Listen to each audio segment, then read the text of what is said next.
स्वागत है आपका traders club of India channel में। होप आप सब लोग ठीक है। तो स्टार्ट करते हैं 26 मार्च का हमारा निफ्टी का मार्केट एनालिसिस। मंडे को 25 मार्च है, तो होली है इसलिए छुट्टी है। तो सबसे पहले होली की सबको आपको शुभकामनाएं बहुत बहुत। और चलते हैं हमारा इंटरडे सेटअप डिस्कस करते हैं। ठीक है, तो ट्यूसडे का हम pivot, non trading zone, neutral point, support and resistance, price action and OI data discuss करेंगे और हमारा ट्यूसडे का सेटअप बनाएंगे। और जहां पे ट्रेडिंग अपॉर्चुनिटी मिलती है वो लेवल सारे मार्क करते हैं हमेशा की तरह और वैसे अकॉर्डिंगली ट्रेड करते हैं। सबसे पहले प्राइस एक्शन पे ध्यान देते। प्राइस एक्शन क्या फॉर्म हो रहा है, ये जो हमारा एक रेजिस्टेंस था ट्रेंड लाइन का, इसको मार्केट यहां से रिजेक्ट करते जा रही थी। अब इसने ब्रेक कर दिया है, कितने 21 मार्च को ब्रेक किया है और 21 और 22 को इसके साइड में ये सस्टेन करती रही। हमें एक अच्छा मूव देखने मिलेगा 22,200 पे। ठीक है, ये यहाँ पे जो है 22,200, ये अगर ब्रेक करती है तो हमें ऊपर का 22,400 और 500 देखने मिलेगा। अगर ये यही इसी के ये जोन में सिर्फ एसएल काटने का काम करेगी और साइडवेज रहेगी मार्केट। ठीक है, अगर नीचे अच्छा एक मूव देखने मिलेगा तो वो 21,900 के नीचे एक मूव देखने मिलेगा यहाँ तक का। गाइस, इंट्राडे सेटअप डिस्कस करने से पहले आपसे रिक्वेस्ट करता हूँ, अगर आप चैनल पे नए हो तो प्लीज चैनल को सब्सक्राइब करना और बेल आइकन को हिट करना, जिससे मेरी सारी वीडियोस की नोटिफिकेशन आपको समय पे मिलते रहे। सो गाइस, ये कल का हमारा न्यूट्रल पॉइंट है और नॉन ट्रेडिंग जोन होगा। और ये असेंडिंग वाइड रेंज और जो वैल्यू होगी नॉन ट्रेडिंग जोन की वो है 22,030 से लेकर 22,077। अभी रेजिस्टेंस लेवल डिस्कस करते हैं। 6 रेजिस्टेंस है ट्यूसडे के लिए। ये रेजिस्टेंस 1, इसके अंदर इंक्लूडेड है प्रीवियस डे हाई। ये एरिया नॉन ट्रेडिंग जोन है और ये नॉन ट्रेडिंग जोन एरिया की जो वैल्यू होगी वो है 22,145 से लेकर 22,181। रेजिस्टेंस 2 नॉन ट्रेडिंग जोन, ये नॉन ट्रेडिंग जोन की जो वैल्यू होगी वो है 22,246 से लेकर 22,284।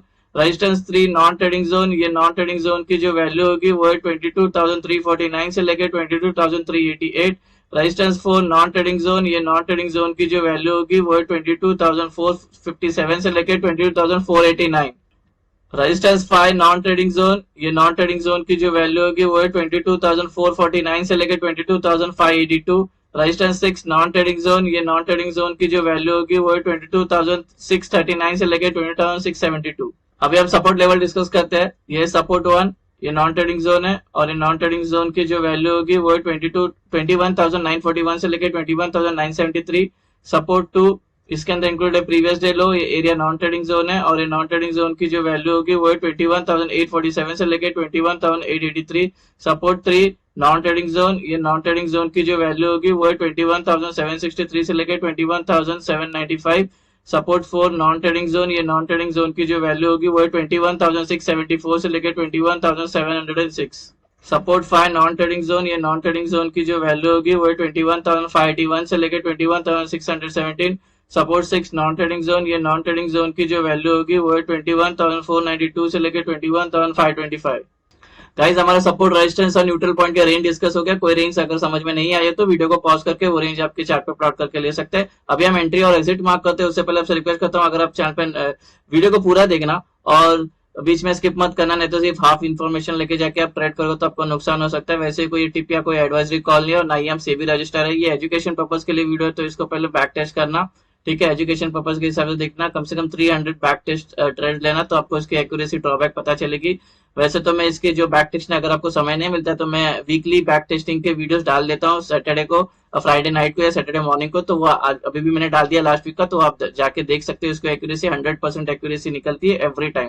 ठीक है, पिछले 2 साल से, तो वो एक देख लेना। और सबसे पहली बात की वीडियो को पूरा देखना, बीच में स्किप मत करना। ठीक है, और इससे रिलेटेड मैंने वीडियो बनाया जिसका नाम है ब्रह्मास्त्र स्ट्रैटेजी। इस सेटअप से रिलेटेड है, उसमें मैंने अपने 2 साल की बैक टेस्ट दिखाई, proper entry exit non trading zone कैसे ड्रॉ किया था और सबसे इंपॉर्टेंट प्राइस एक्शन का क्या इंपॉर्टेंस है इस सेटअप के साथ, कैसे ये कर लेना है प्राइस एक्शन को सेटअप का, तो वो सब मैंने उधर डिस्कस किया। तो वीडियो एक बार जरूर देख लेना। ट्रेडर्स, ये कल की हमारी एंट्री और एग्जिट होगी। जब नॉन ट्रेडिंग जोन मार्क हो जाएगा तो उसके अपर साइड में ग्रीन एरोस मार्क करना है, ऐसे उसके लोअर साइड में रेड एरोस मार्क करना है, जिससे आपको एंट्री और एग्जिट जब भी आएगा तो समझ में आने के लिए, इसके लिए। ठीक है, ग्रीन का मतलब हमें बाय करना है, लॉन्ग होना है, रेड का मतलब हमें सेल करना है, शॉर्ट करना है। यहाँ तक सिंपल है। अभी सेटअप का 2 रूल है इंपॉर्टेंट, वो मैं बता देता हूँ। सबसे पहला, ये 2 रूल जब तक मैट नहीं होता हम ट्रेड नहीं ले सकते सेटअप पे। ठीक है, सबसे पहला, प्राइस को नॉन ट्रेडिंग जोन में होनी चाहिए। ठीक है, नॉन ट्रेडिंग जोन, एनटीजी बोलते हैं नॉन ट्रेडिंग जोन।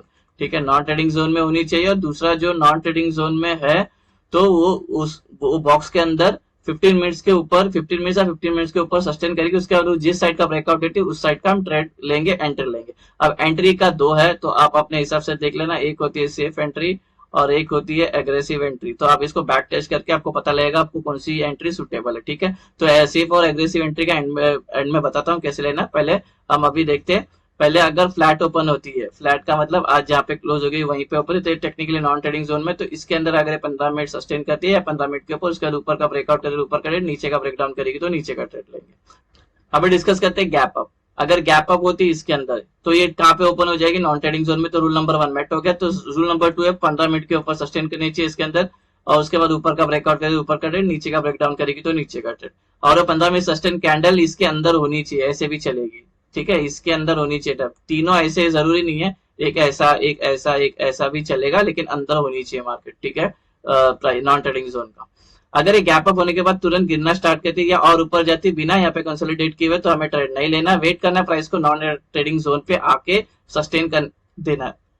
एग्जाम्पल के लिए गैप अप होती है और ये नीचे गिरना स्टार्ट करती है और यहाँ पे आके इसको एक सपोर्ट मिलता है और यहाँ पे ये 15 मिनट के ऊपर सस्टेन कर लेते हैं, उसका ऊपर का ब्रेकआउट करे, ऊपर का नीचे का ब्रेकडाउन करेगी तो नीचे का। गैप अप कहीं यहाँ पे होती है, यहाँ पे होती है, तो ट्रेड नहीं लेंगे, पहले प्राइस को नॉन ट्रेडिंग जोन में आने देंगे, सस्टेन करने देंगे 15 मिनट के ऊपर, उसके बाद जहां ब्रेकआउट करती है वहां का हम ट्रेड ले सकते हैं। अभी डिस्कस करते हैं गैप डाउन। अगर गैप डाउन यहाँ पे होती है, प्राइस अभी यहाँ पे ओपन होती है, तो टेक्निकली नॉन ट्रेडिंग जोन पे, तो रूल नंबर 1 हमारा मेट हो जाएगा। तो बस रूल नंबर 2 है प्राइस को सस्टेन करनी चाहिए यहाँ पे नॉन ट्रेडिंग जोन में 15 मिनट के ऊपर, वो भी सस्टेन कर लेती है, फिर उसके बाद जहां ब्रेकआउट करेगी वहां का हम ट्रेड ले सकते हैं। अगर गैप डाउन होने के बाद ऊपर जाने लगती है या और नीचे गिरती है बिना यहाँ पे कंसोलिडेट किए हुए, तो हमें वेट करना प्राइस को नॉन ट्रेडिंग जोन में आना है, ठीक है। एग्जाम्पल जैसे हमने गैप अप में करा, एग्जाम्पल ये गैप डाउन होती है और ये ऊपर जाती है और ये नॉन ट्रेडिंग जोन में आके इसको एक रेजिस्टेंस मिलता है और यहाँ पे ये अपना रूल नंबर 1 और 2 मेट हो जाता है। प्राइस नॉन ट्रेडिंग जोन में 15 मिनट के ऊपर कितने घंटे भी सस्टेन करती है, उसके बाद ऊपर का ब्रेकआउट करे, ऊपर करे, नीचे का ब्रेकडाउन करेगी तो नीचे का ट्रेड।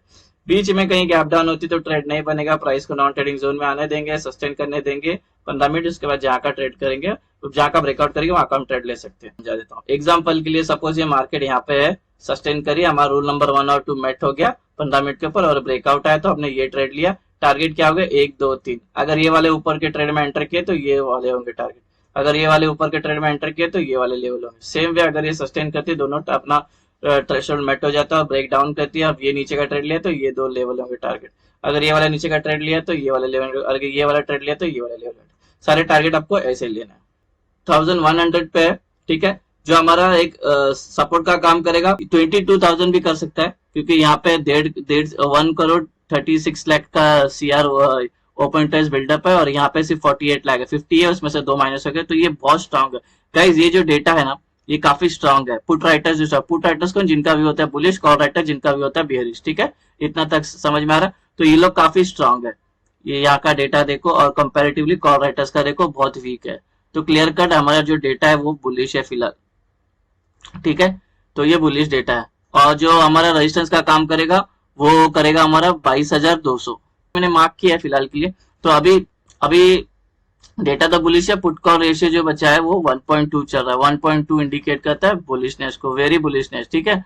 तो मोस्ट प्रोबेबली हमें मंडे के दिन एक गैप अप भी देखने मिल सकता है। चलते हैं हमारे चार्ट पे, प्लॉट करते हैं हमारे ओपन इंटरेस्ट का support and resistance. Open interest का सपोर्ट रेजिस्टेंस डिस्कस करने से पहले आपको मैं सेफ और एग्रेसिव एंट्री के बारे में बता देता हूँ। सपोज प्राइस अभी यहाँ पे है, हमारे दोनों थ्रेशोल्ड मेट हो गए, प्राइस नॉन ट्रेडिंग जोन में भी और 15 मिनट के ऊपर काफी टाइम सस्टेन करके, ठीक है। सबसे पहले एग्रेसिव एंट्री का बता देता हूँ। ये ब्रेकआउट आया, ये कैंडल को छोड़ देना, ब्रेकआउट कैंडल के बाद जो नेक्स्ट कैंडल बनेगी वो ग्रीन बननी चाहिए, साइज कोई भी चलेगी, लेकिन हमारे ये लेवल को टच नहीं होनी चाहिए। ये यहाँ पे जब एंट्री बनती है, ये एंट्री करेंगे तो इसको सेफ बुलिश एंट्री बोलेंगे। सेम वे अपोजिट साइड में अगर ये ब्रेकआउट कैंडल कोई भी आती कोई भी चलेगी और जो नेक्स्ट कैंडल बननी चाहिए रेड बननी चाहिए, साइज कोई भी चलेगी, इसको टच नहीं होनी चाहिए, तो हमारी एग्रेसिव बेयरिश एंट्री बनेगी, ठीक है। अब बात करते हैं सेफ एंट्री की। ये सस्टेन करके ब्रेकआउट आया, तो ये ब्रेकआउट कैंडल को छोड़ने के बाद 3 कंटिन्यू ग्रीन कैंडल बनती है, तो ये हमारी सेफ बुलिश एंट्री। सेम यहाँ पे ये ब्रेकआउट कैंडल कोई भी चलेगी, दूसरी जो 3 कैंडल बनेगी वो कंटिन्यू रेड चाहिए, तो सेफ बेयरिश एंट्री बनेगी। तो ये सेफ और एग्रेसिव एंट्री का ये हमारा सेट रूल है, ठीक है। ये अभी बात करते हैं, अगर प्राइस अप ट्रेंड में चल रही तो ऊपर हमें जो 22,200 है, ये काफी बहुत बड़ा रेजिस्टेंस है, ठीक है। यहाँ पे स्टैडल भी पड़े हुए, इसको ब्रेक करना बहुत मुश्किल है, ठीक है। इसको लगकर प्राइस नीचे आ सकता है, क्योंकि कॉल राइटर्स यहाँ पे 1.5 CR खड़े हैं, यहाँ पे ओपन इंटरेस्ट, ठीक है, और यहाँ पे सबसे ज्यादा सेलर एक्टिव है, इसको लग के प्राइस नीचे आ सकती है, ट्रेंड चेंज हो सकती है। तो अगर सपोज यहाँ पे प्राइस है और ये ब्रेक करती है कैंडल में, इसके लिए आप एग्रेसिव एंट्री के लिए मत जाना, सेफ एंट्री के लिए जाएगा तो अच्छा रहेगा, नहीं तो घूम के फिर से अंदर आके एसएल काटेगी और नीचे आ सकती है। ठीक है, अगर डाउन ट्रेंड चल रहा है तो हमें डाउन साइड में एक सपोर्ट देखने मिलेगा 21,900 का एक सपोर्ट देखने मिलेगा, बिकॉज यहाँ पे पुट राइटर सबसे ज्यादा ओपन इंटरेस्ट यहाँ पे बिल्डअप है। ठीक है, यहाँ पे बायर्स एक्टिव है, इसको लग के प्राइस ऊपर जा सकती है, ट्रेंड चेंज हो सकता है। ठीक है, तो ये थोड़ा मार्क कर, तो यहाँ पे अगर आप एंट्री किया तो यहाँ पे आप आधी क्वांटिटी बुक कर लेना, अगर बड़ी कैंडल से ही ब्रेकआउट कर रही है तो इसके पीछे एसएल करते चले जाना। ठीक है गाइस, तो ये है गाइस हमारा कल का इंट्राडे सेटअप, ट्यूसडे का सेटअप। होप आपको सेटअप पसंद आया तो वीडियो को लाइक करना, शेयर करना, ट्रेडर्स कम्युनिटी में फॉरवर्ड करना, और वंस अगेन हैप्पी होली। मिलते हैं नेक्स्ट वीडियो में, till then thank you very much for watching, have a great day.